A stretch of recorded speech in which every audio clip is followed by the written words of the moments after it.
Silakan. Bismillahirrahmanirrahim.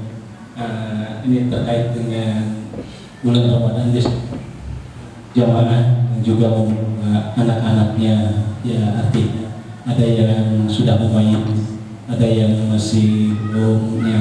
Kemudian kita akan satu sisi ingin memakmurkan masjid ini, kan masjid, ya.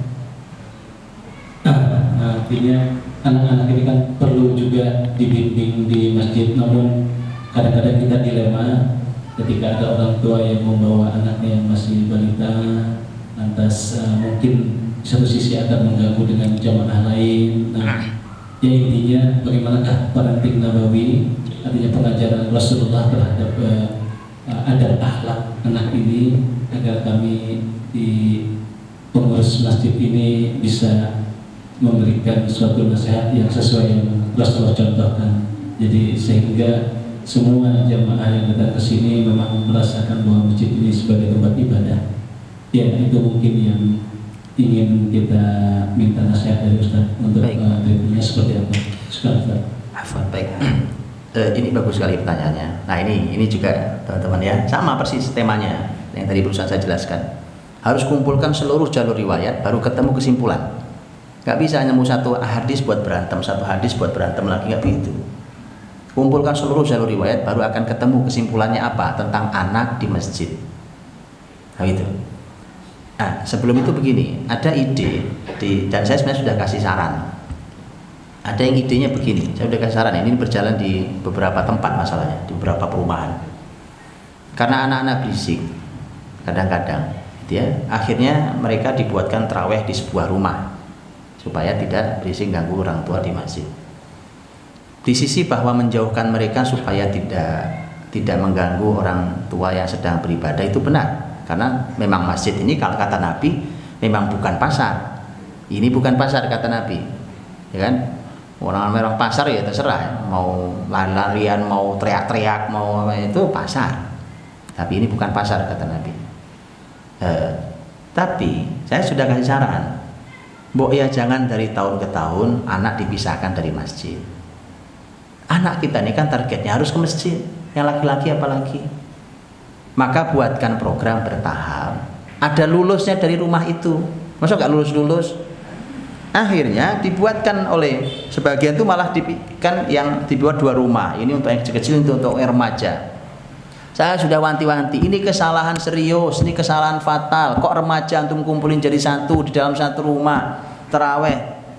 Saya bilang, ini bagaimana sih masjid? Saya bilang, nggak percaya. Begitu nggak percaya, subhanallah, saya bilang, masa saya harus, akhirnya saya sampai keliling, masa saya harus ambilkan gambar bahwa mereka sebenarnya cuma bercanda dan ngobrol di rumah itu, apalagi laki perempuan di tempat itu, cuma kongko bareng-bareng, di dosa bareng-bareng loh kita ini. Ramadan bikin dosa, saya bilang. Kenapa? Karena kesalahan pahaman itu kita salah di sini. Kemudian anak remaja itu sudah pada balik loh. Kalau balik itu tempatnya di masjid, bukan di rumah. Oke. Maka bagaimana? Lihat teman-teman. Di dalam pembahasan, kalau kita lihat hadis Nabi SAW, ternyata Nabi SAW dengan cucu-cucunya ya akrab di masjid. Ya, akrab di masjid. Ya, sekali waktu anak-anak cucu Nabi pernah pipis di perut Nabi, ya kan?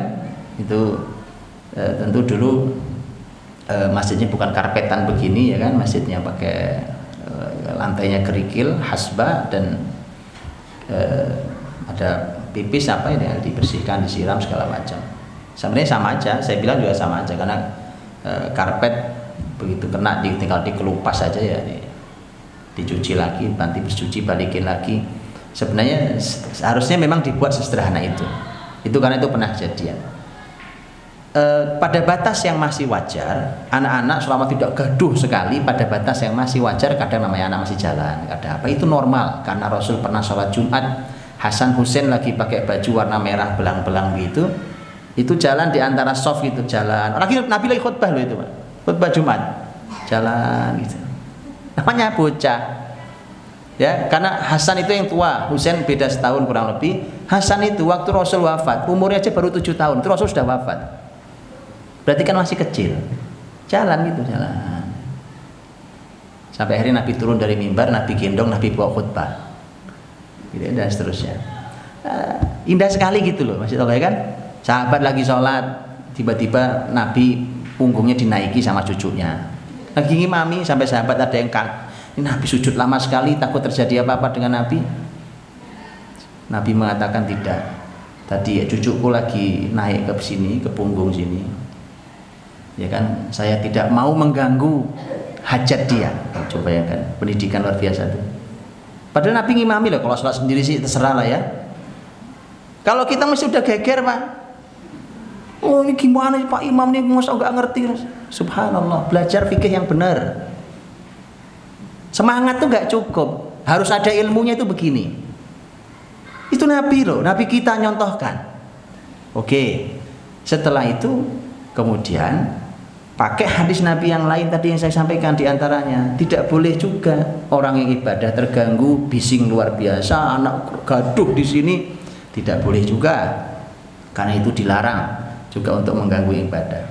Akhirnya lihatlah, melihat riwayat yang seperti itu, muncullah ijtihad. Ini namanya ijtihad ulama, gitu ya.